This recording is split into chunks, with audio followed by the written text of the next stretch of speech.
Good morning, good morning, good morning, good afternoon, good evening, good night, wherever your time zone finds you. Ladies and gentlemen, today we're going to explore a fundamental concept in the world of personal and professional change development. We're going to look at the change cycle. The change cycle. As we begin to look at change, we remember what was mentioned before. Change is an inevitable part of life, and understanding how to navigate it effectively can be a game changer, no pun intended, for all of us in our personal and our professional lives. This week, as we continue our discussion about the elements of change, I want us today to look at, the five aspects of change, focusing on one. The five aspects of change. What are the five aspects or elements of change? First, there is awareness. Awareness is recognizing the need for change. Then there is planning. Planning involves the development of a clear vision or strategy for change. Then there's implementation. This is executing the plan that you have proposed. Then there's monitoring and evaluation. This is about assessing and looking at the progress and adjusting as needs provides. Then there's integration. Integration is talking about making the change a part of your normal life. The change cycle begins with awareness, and that's what we're going to focus on today. We have so many people joining us. Thank you so very much for joining us. We have Strawberry, we have Shank. We if I call everyone out, um I think we got an invitation. Thank you so very much, guys, for joining us. I am Professor Dr. Adrian Daisley. I am a certified New Insights life coach. And amongst my humanitarian work, one of the things that I do is I help people move from where they are to where they need to be. And this morning, we're going to be looking at the importance of recognizing the need for change. The importance of recognizing the need for change. I'm sure you've heard the maxim before: if it isn't broke, don't fix it. Well, I go up against that concept because sometimes it isn't broken, but it's not effectively functioning. And if we can't recognize the need for change, we would fall down all the time when it comes to development. Embracing change as an opportunity. That's what I want to talk about. Embracing change as an opportunity rather than seeing change as something that indicates that you're not doing a good job, or you haven't done well, or you're using it as something that says, oh, you know what, I am okay. Pleasant, good, and let's welcome our guests this morning. Thank you for joining us. We're talking about embracing change as an opportunity. Embracing change as an opportunity. And remember, guys, that change is an inherent part of life. The way that we perceive change very significantly depends on the experiences, the circumstances that we have had. Some may see it as a threat, while others may see it as an opportunity for growth. We're promoting seeing it as an opportunity for growth. Therefore, recognizing change as an opportunity for growth empowers an individual to take control of their lives. And it also means that making the best of circumstances or situations is what empowers us rather than run away from circumstances because they call for skills that we don't have. We implement transformation by changing who we are or what we have done, our strategies, for example. For example, think about how technological advancements have revolutionized industries, creating new opportunities for those who have embraced them. For example, there are some people who are, have embraced technology to the point where they have grown their businesses. They've embraced technology to the point where they have been able to reach all across the world. Like we're talking, I'm in beautiful country of Barbados right now, and we have joining us so many significant people all across the world. So welcome, welcome, welcome. We're talking about embracing change as an opportunity. Embracing change as an opportunity. As I said before, I'm Professor Dr. Adrian Disley here in the beautiful country of Barbados, a certified new insights life coach. And I believe that if we start looking at the elements of change and have more information, we can transform each and every one of our lives, businesses, and even our path. So by looking at change through this lens, we can look at our personal and professional professional development. I believe that one of the things that is an enemy of the elements of change is stagnation. Stagnation. So let's look at stagnation versus growth. All right. When we resist change, we often find ourselves stuck in a state of stagnation. We become complacent and miss out on the valuable opportunities for growth. I have experienced this in my own personal and professional life. When I resist things like learning a new language or going to another country or moving away from my comfort, I found that in embracing those things is where the doors open for me in a significant way to be able to impact millions of persons across the world. When I found myself in South America, where I lived for 6 years, that was the most transformative aspect of the 20 years that I would have been working in a professional capacity as a coach. Why? Because not only learning the language of change, but also embracing a new culture, embracing a completely different perspective about hugging, relationships, friendships, business, and so it stretched me. And that's where you have to embrace change, because change stretches us beyond what we're accustomed to.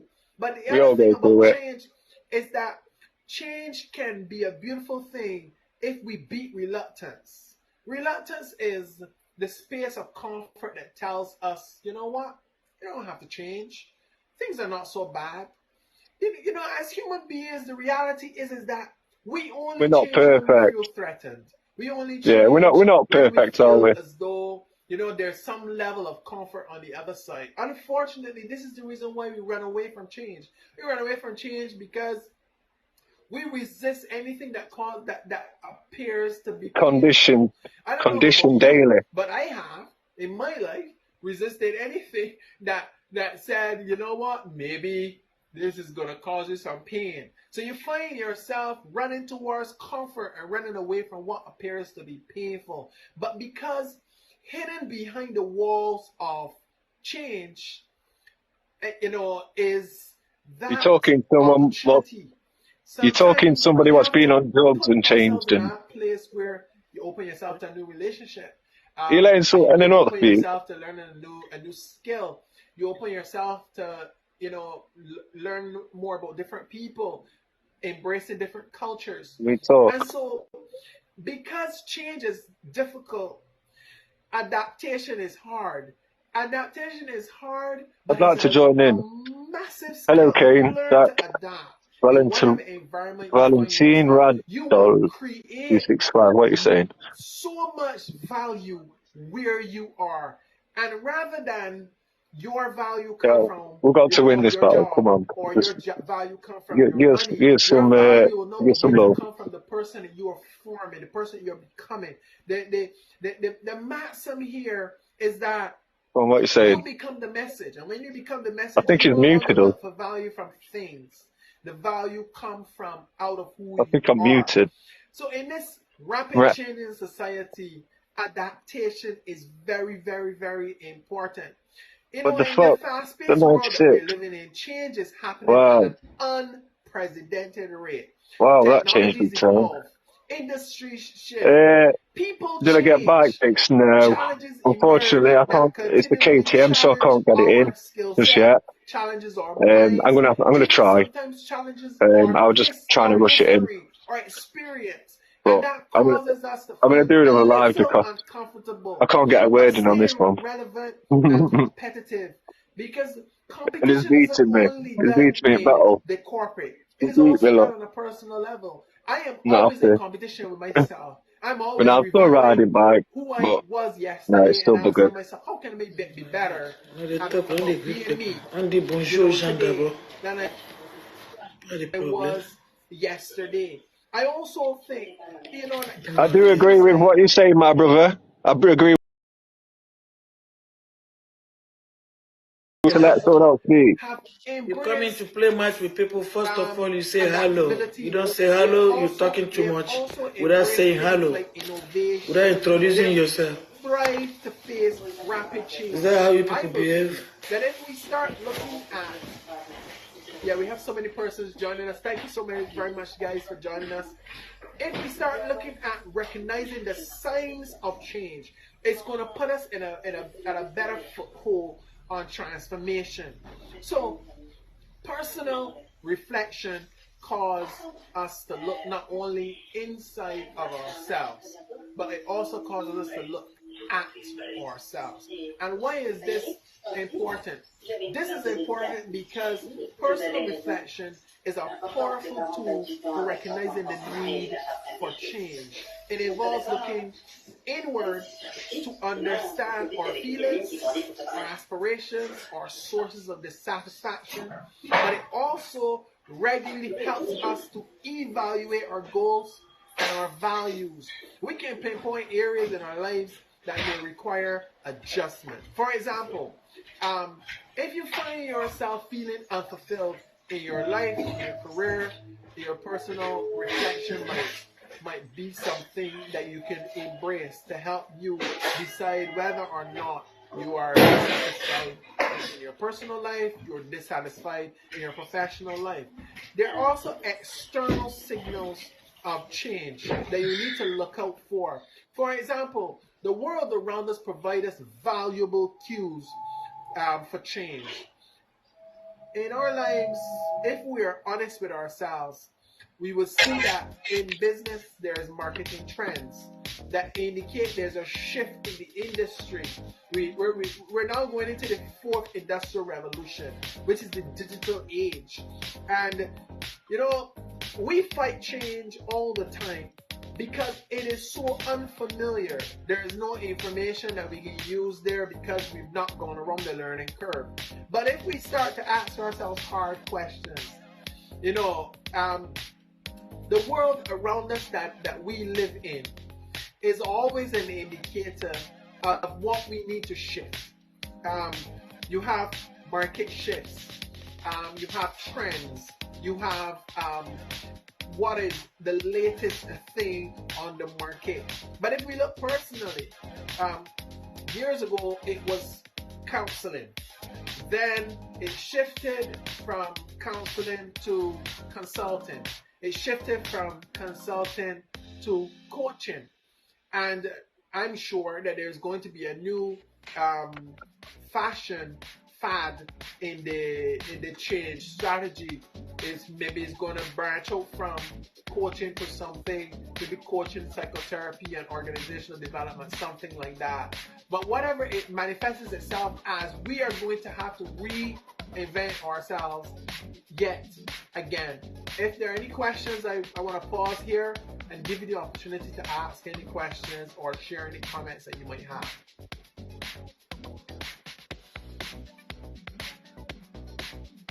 And if no one has any questions or any comments, I want to look at the emotional and psychological indicators of change that you need to change. Our emotions and psychological the most telling indicators of our need for change.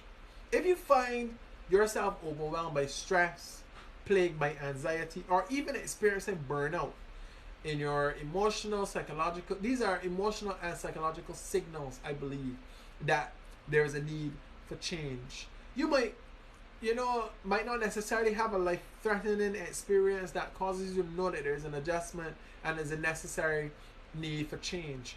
But ignoring these indicators can lead you to serious consequences, both in your personal and in your professional life. And that's why we're bringing this context, because we want to talk about change in a real dynamic way. We want to talk about change that really in a way that really matters.